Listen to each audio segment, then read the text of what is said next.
Hello everyone, good morning all. Today for 10th standard we learn about the science first chapter gravitation. In this gravitation we will learn about the Kepler's laws. If we see the question paper of 10th exam, then we easily learn that Kepler's law is asked for 3 to 4 marks, in which 3 laws has to be stated. So in this lecture we will see about the Kepler's laws. Johannes Kepler in 16th century collected the data which he get from some astronomers like Galileo, and after gathering this data he know that the sun is at one point and all the planets are revolving around the sun with elliptical path. So first of all, what we know about the ellipse or how it is formed, we will see here. Consider a cone.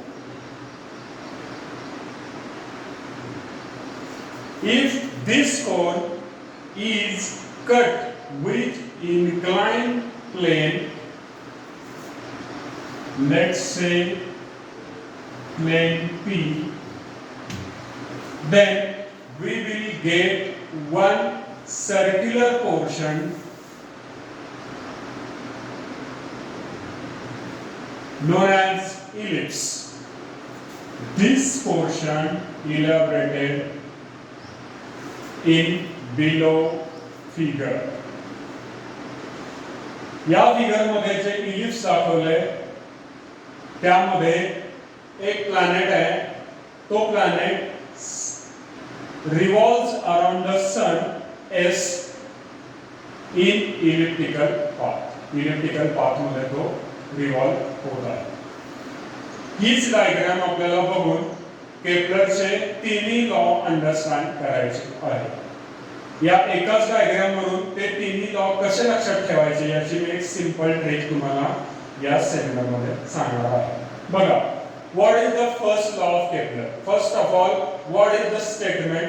We will learn about the statement, then we will go how we can remember from this figure. First law states that the orbit of the planet is an ellipse with sun is at one foci.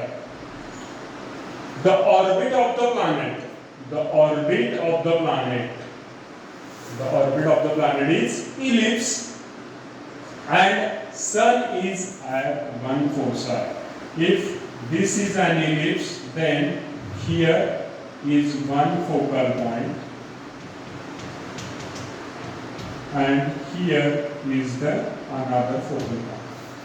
So sun is at one foci. This is the Kepler's first law. Then what is the Kepler's second law? The second law states that the line joining the planet and the sun swipes equal areas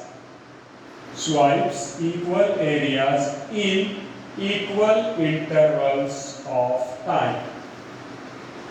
How we remember this from figure? कसं लक्षात ठेवणार? पहा, सन आणि planet या दोन्ही मध्ये join करणारी एक लाईन आहे, राईट? ती लाईन तो प्लॅनेट ए पोझिशन पासून बी पोझिशन पर्यंत टी या टाइम इंटरवल मध्ये पोहोचतो. ज्या वेळेस तो ए पासून बी पर्यंत ट्रॅव्हल करतो त्यावेळेस त्याने जो एरिया कव्हर अप केलेला आहे तो आहे एरिया ASB. एरिया ASB हा एरिया.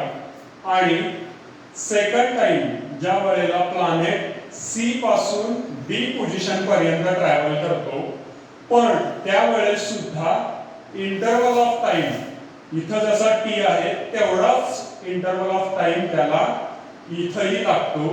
त्यावेळेस त्यानं कव्हर अप केलेला एरिया आहे एरिया CSD, एरिया CSD. आपल्याला दोन एरियाज मिळाले, एरिया ASB आणि एरिया CSD. हे दोन्ही एरियाज इक्वल आहेत, कारण त्याने A to B हे अंतर कव्हर अप करायला जेवढा वेळ लागला त्याला, तेवढाच वेळ त्याला C आणि C to D हे डिस्टन्स कव्हर अप करायला लागलेला आहे. Same thing we will state for E to F if the time interval is same as that of T. So area ESF is also equal to the area ASB किंवा area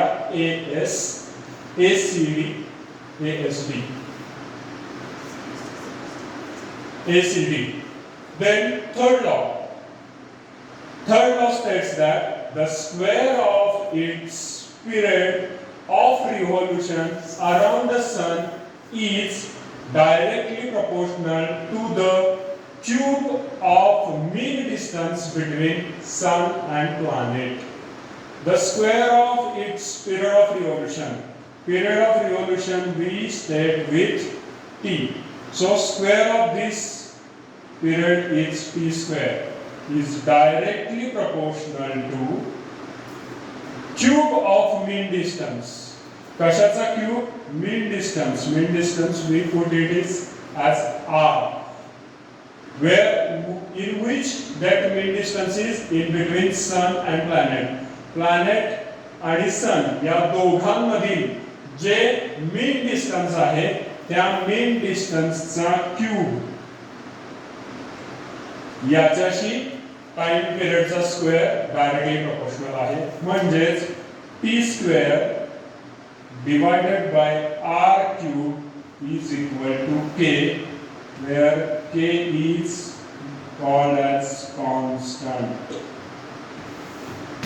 बघा, एकाच फिगरवरून आपल्याला तीनही laws easily लक्षात आपण ठेवू शकतो. Thank you very much.